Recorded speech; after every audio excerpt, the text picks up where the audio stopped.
Alright, so we're going to look at some more solving equilibrium problems right now. This video is going to be kind of similar to the solving equilibrium problems part 1 that you hopefully have just watched. In that video we went through a simple example of an equilibrium problem, and then we went through a more complicated one in which we had to calculate the value of Kc by calculating several equilibrium concentrations. In this case we have to do the opposite. We have to calculate some equilibrium concentrations when we have none, knowing the value of Kc. Alright? And knowing some information about initial concentrations too. So let's just talk about the question. The question deals with something called phosgene, which is this guy. Phosgene is a potent chemical warfare agent that is now banned by international agreement. Phosgene decomposes by the reaction shown below, this one right here, that has this Kc. Very small Kc, as you can see. Usually what this means is this equilibrium would favor the products, so it would favor the reactants, I'm sorry, so it wouldn't form much products at all. Calculate the equilibrium concentrations of CO, Cl2 and CoCl2 when 5 moles of phosgene is placed into a 10-liter flask, and the reaction is left to go by itself. Well, what shall we do here? We have we have the calculation, we have our equilibrium, we have our Kc. What should we do first? Well, it's not a bad idea to come up with our equilibrium expression. That's always a good thing to have, so I'm just going to write that out here. Kc in this case is going to be equal to, once again, the concentration of our products over the concentration of our reactants, and once again our coefficients are all 1, and so the exponents in the equilibrium expression are also 1. But we're asked to calculate equilibrium concentrations of all three.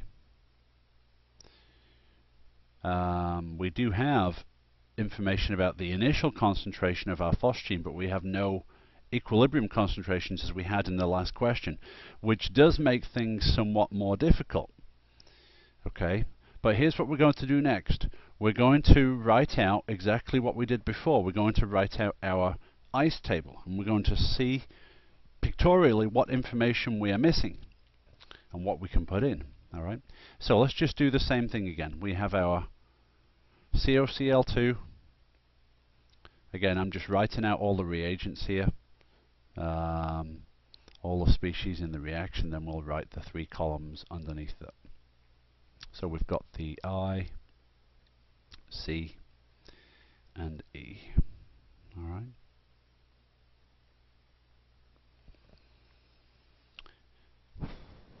Okay, again, we want the equilibrium concentrations. But let's ask ourselves, what do we know? We have 5 moles of phosgene in a 10-liter flask. So moles per liter gives us our molarity, or moles per liter. 5 divided by 10, of course, is 0.5. So that means my initial concentration of my phosgene is 0.5 molar. You know, I'm going to use a different color. And for the initial concentrations of the other two guys, it comes back to exactly what we said before.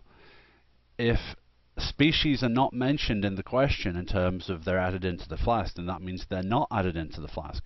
So they are not there. So therefore, we make them 0. Now here's where things are a little bit more difficult. We are given no equilibrium concentrations. So therefore we have no values we can assign to the change in concentrations, and so we have to put something there. We have to put some letter or something to represent what that change might be. And so we just have to choose a letter, and I'm just going to say X. X, X, X. X marks the spot, sort of. But once again, just like we saw in the last video, we have to make sure we get the signs of these right, because one side's going to be plus or minus and the other side is going to be opposite of what the first side is.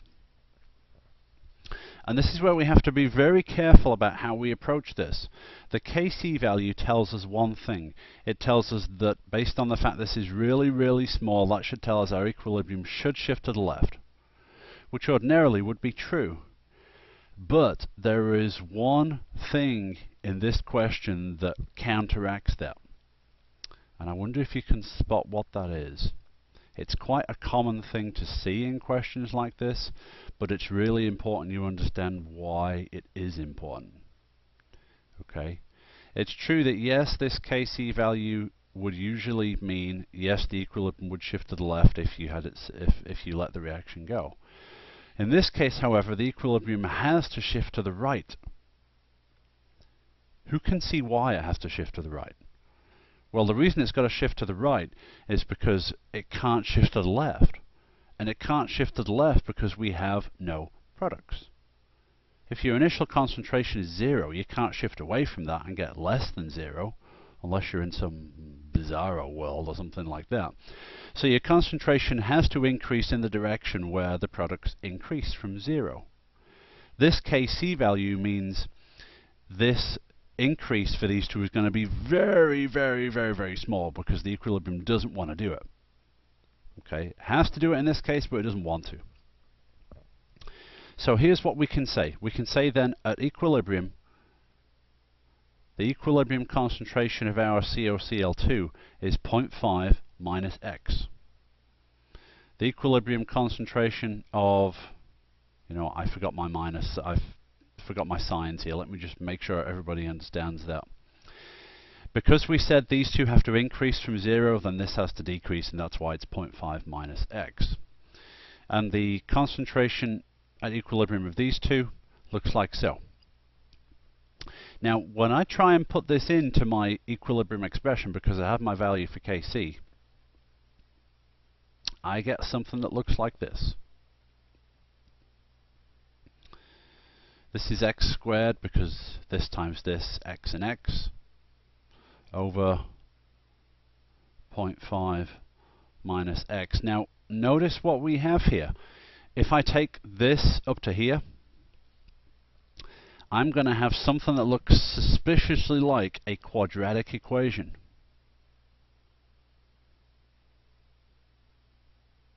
Because I have a term with x squared, I have a term with x, and I have a term with just a number. And so when you have a question like this, you can use the quadratic formula to solve for that value of x. All right, and that will get you to the right answer. However, what I would like to tell you about is a small simplification that can be done to make things easier that only works in a specific case. All right, and that is when your Kc value is very, very small. All right, and when I say very, very small, on the order of to the -3 or lower than that.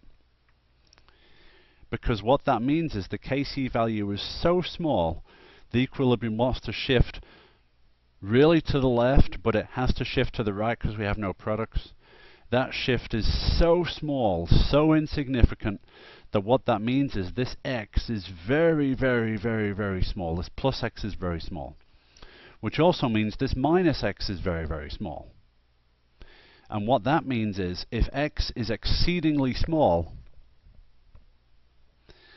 then 0.5 minus x can be simplified to being simply 0.5.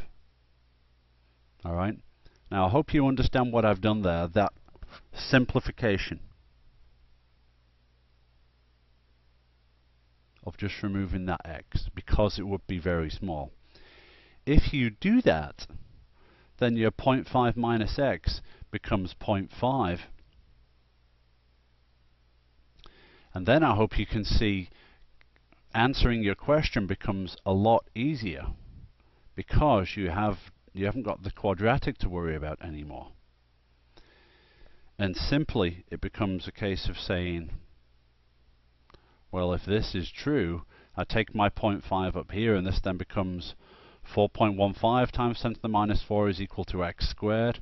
I take the square root of that number of my 4.15 times 10 to the -4, and I get a value of X of 2.0 times 10 to the negative 2, all right, or 0.02.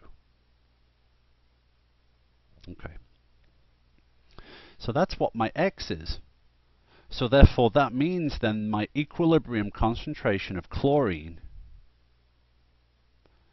is 0.02 molar. My equilibrium concentration of carbon monoxide is also 0.02 molar.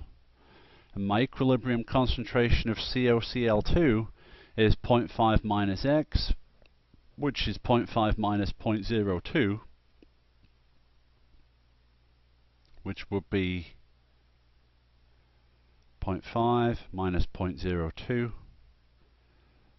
0.48 molar. So those are my three answers. 0.02 molar for my chlorine, 0.02 molar for my carbon monoxide, and 0.48 molar for my phosgene. Remember what we said, the X was very small, which in this case it was. Notice the initial concentration of my phosgene didn't change very much at all, and that's because of that very small value of K. If you have a large value of K, particularly something above 1, then that means what we've just said about this equilibrium shifting very little to the right is not true at all. In fact, it'll shift a lot to the right, which means in that case you have no choice but to use the quadratic formula. But when your Kc is very, very small, then that simplification is possible. Okay, and that is how you do that's how you do a question like that. When you have your value of Kc, you know it's very small, and you have no equilibrium concentrations. You have to find them all.